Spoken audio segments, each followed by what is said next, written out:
بچہ آ گیا، یتیم بچہ. اس نے آ کے عرض کی حضور 3 گھر میں افراد ہیں، میں، میری بہن اور میری بیوہ ماں. والد حضور چلے گئے اور آج نہ 3 دن ہو گئے روٹی کوئی نہیں کھائی. میں اس منظر کو بھی جانتا ہوں کہ جب یتیم گھر میں اکٹھے بیٹھے ہوتے ہیں اور پتہ ہوتا ہے ان کو کہ ہماری اماں کے پاس آج پیسے کوئی نہیں اور گھر میں روٹی بھی کوئی نہیں، تو پھر ان کو بھوک ہی نہیں لگتی. ہاں نہیں لگتی. اماں پوچھتی ہے پتر روٹی کھانی ہے؟ نہیں میں تو سویرے جو کھایا تھا وہ ہضم ہی نہیں ہوا. اماں جی شاہی کوئی نہیں. یہ پردے اس طرح کر کے بچائے جاتے ہیں. ایک دوسرے کو تسلیاں دینا، ایک دوسرے سے پیار کا بڑھ جانا، ایک دوسرے کے لیے جذبات اور طرح کے بن جانا حکمت الہی کے تقاضے ہوتے ہیں. یا رسول اللہ صلی اللہ تعالی علیہ وسلم بیوہ ماں ہے، یتیم بہن ہے، 3 دن سے کھایا کچھ نہیں. قربان جائیں وہ گھر جہاں سے کائنات کھاتی ہے ساری. حضور نے فرمایا بلال جا کے ساری ازواج مطہرات سے پوچھ گھر میں کیا ہے. حضرت بلال کہتے ہیں میں سارے گھاری پوچھ آیا، ٹٹول آیا، ٹوٹل 21 کھجوریں نکلی. یہ 2 جہاں کے شاہ ہیں اور پاس کچھ رکھتے نہیں، 2 جہاں کی نعمتیں ہیں، ان کے خالی ہاتھ میں حضور کے سارے گھر کو میں ڈھونڈ 21 کھجوریں نکلی تو لا کے میں نے پیش کر دی، تو حضور نے ڈائریکٹ اس کو نہیں دی، نبی پاک نے اپنے ہاتھ پہ رکھ لی.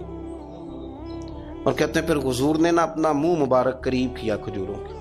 صحابہ خود فرماتے ہیں کہ یہ جو حضور نے منہ مبارک قریب کیا ہے نا تو نبی پاک برکت کی دعا کر رہے تھے. 21 کھجوروں پہ برکت کی دعا ہوئی. حضور نے اس بچے کو بلایا، تھپکی دی، فرمایا لے جا 7 تیری بہن کی. انہیں معمولی نہ سمجھنا ہو تو حضرت بلال کہتے ہیں حضور 3 بھی دے دینا کبھی تو 30 سال ختم ہی نہیں ہوتی. 30 سال گزر جاتے ہیں، نکالتے رہو، کھاتے رہو، ختم ہی نہیں ہوتی. حضور نے فرمایا 7 تیری بہن کی، 7 تیری والدہ کی، اور 7 حضور نے اور بھی تلقین فرمائی. فرمایا ایک سویرے کھایا کرنا، ایک شام کو کھایا کرنا. یہ لے جا. حضرت سیدنا بلال حبشی کہتے ہیں رضی اللہ تعالیٰ عنہ کہ بچہ لے کے جب باہر نکلا تو حضرت سیدنا معاذ ابن جبل دوڑ کے گئے اور جا کے بچے کے سر پہ شفقت سے ہاتھ پھیرا. کا فکر نہ کرنا، رب کریم تجھے بہترین سرپرست عطا کرے گا، پتر پریشان نہ ہونا، اللہ تیری مدد کرے گا. صرف حوصلہ دیا، سر پہ دست شفقت پھیرا. بچہ چلا گیا تو حضور نے فرمایا معاذ ادھر آؤ نا ذرا. یا رسول اللہ حکم ہو. فرمایا کس چیز نے تمہیں اٹھایا بچے کے سر پہ ہاتھ رکھنے کے لیے؟ کس نے تمہیں کہا؟ کس چیز نے تمہیں اٹھایا جو تم بچے تک پہنچ گئے؟ عرض کی یا رسول اللہ وہ جو میرے دل میں اللہ نے یتیم کے لیے رحمت رکھی ہے نا، اس نے مجھے اٹھایا تھا، اور میں نے جا کے اس کے سر پہ دست شفقت پھیرا. تو حضور فرمانے لگے سن پھر، جو کسی یتیم کے سر پہ خالی ہاتھ بھی پھیر دے، جتنے بال اس کے ہاتھ کے نیچے آئیں گے نا، رب اتنی خطائیں معاف کرے گا، اتنی نیکیاں دے گا، اتنے درجے اس کے بلند کر دے گا.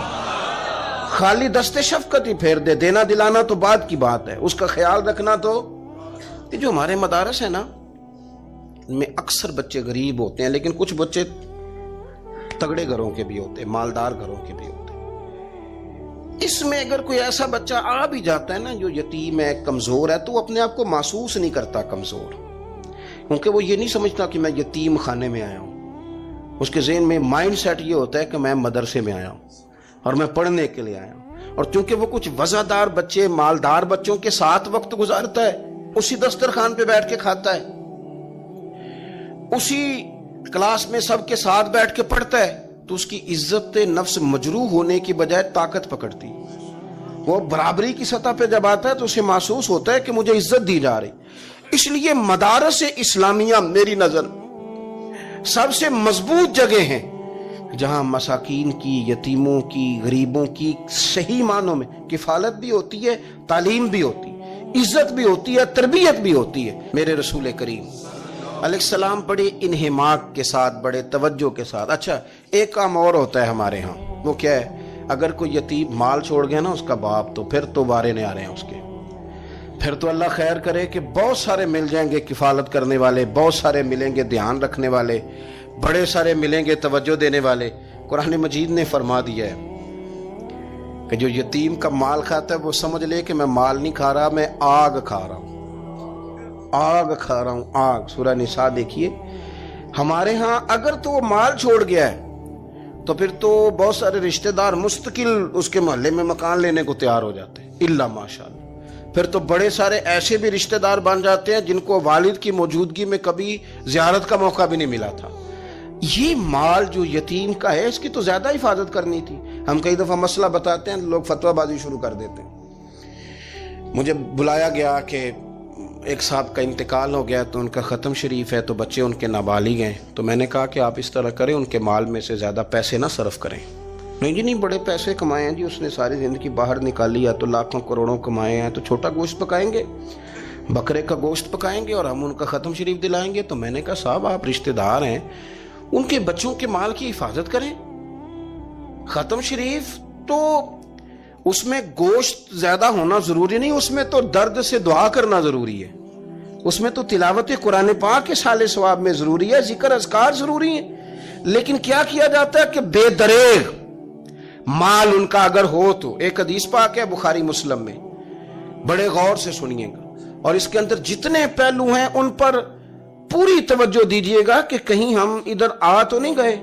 رسول پاک صلی اللہ علیہ وسلم نا ہمارے لیے سب سے بڑے حکیم ہیں، سب سے زیادہ حکمت حضور نے ہمیں بتلائی ہے کہ اس رستے چلو گے تو بچو گے، اس رستے جاؤ گے تو ہلاک ہو جاؤ گے۔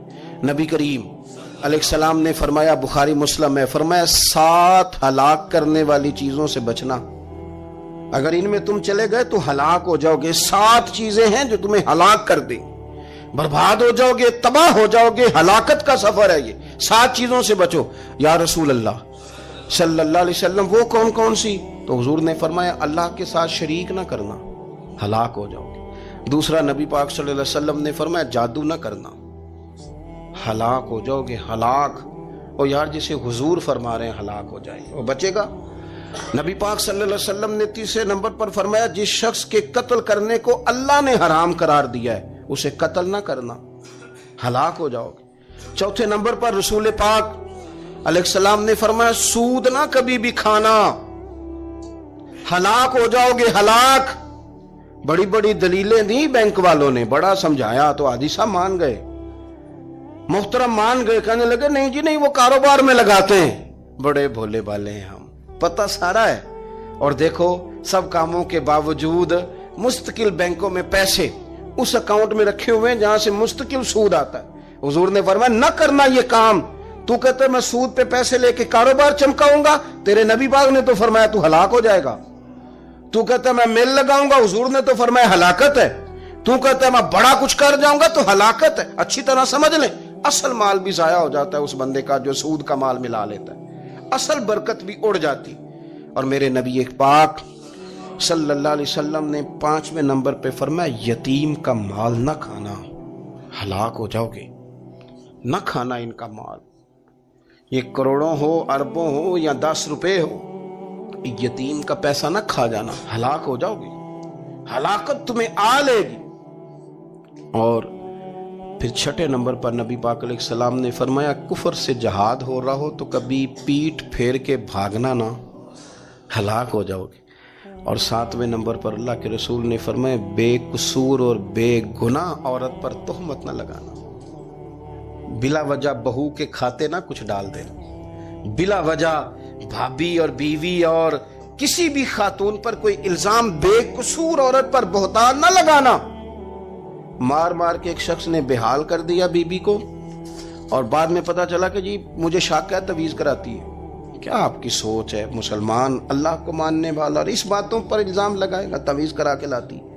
بے قصور عورت پر بہتان، یہ ایک تو بات ہے اسے مارنا، اور ایک یہ ہے کہ کوئی تکلیف دینا، اور ایک خالی اتنی بات کی کہ بہتان بھی نہ لگانا، اس پر الزام نہ لگانا، یعنی تم نے صرف بے قصور عورت پر الزام ہی لگایا تو حضور فرماتے ہیں ہلاک ہو جاؤ گے۔ یہ ہلاکت والا کام ہے، لیکن ہم بغیر سوچے سمجھے کہہ دیتے ہیں اس نے کہا ہے، اس نے کیا ہے، یہ کرتی ہے، یہ کام نہیں کریں۔ یہ 7 وہ چیزیں ہیں جو ہلاک کر دیں گی۔